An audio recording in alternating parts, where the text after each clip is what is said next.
আপনার বাবা ব্যাংকে 10 লক্ষ টাকা রেখে মারা গেল। এখন সেই 10 লক্ষ টাকা ব্যাংক আপনাকে দিতে চায়, কিন্তু ব্যাংক এটা বিশ্বাস করতে চায় না যে আপনি তার সন্তান।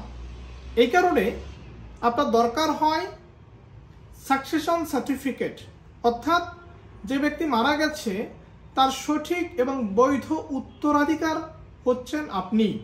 এটার জন্য আমাদের দ্য সাকসেশন অ্যাক্ট 1925 সালের যে আইন রয়েছে, এই আইনের অধীনে আপনাকে জেলা জজ আদালতে মামলা করতে হবে।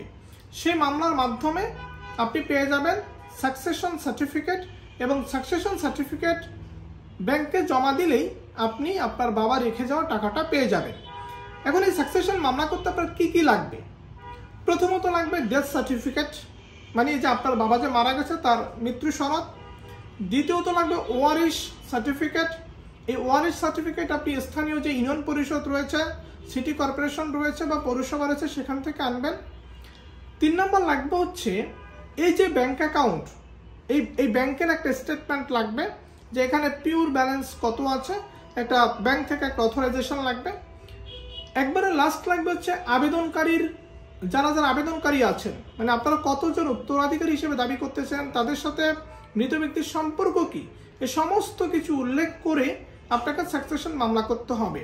2টা গুরুত্বপূর্ণ ডকুমেন্ট হচ্ছে মৃত্যু সনদ এবং ওয়ারিশ সার্টিফিকেট, এগুলো কিন্তু অবশ্যই লাগবে। এবং যারা উত্তরাধিকারী হিসেবে দাবি করতেছেন বা আবেদন করতেছেন সাকসেশন সার্টিফিকেট পাওয়ার জন্য, তাদের প্রত্যেকের জন্ম নিবন্ধন বা ভোটার আইডি কার্ড লাগবে, এবং হচ্ছে তাদের প্রত্যেকের ছবি লাগবে।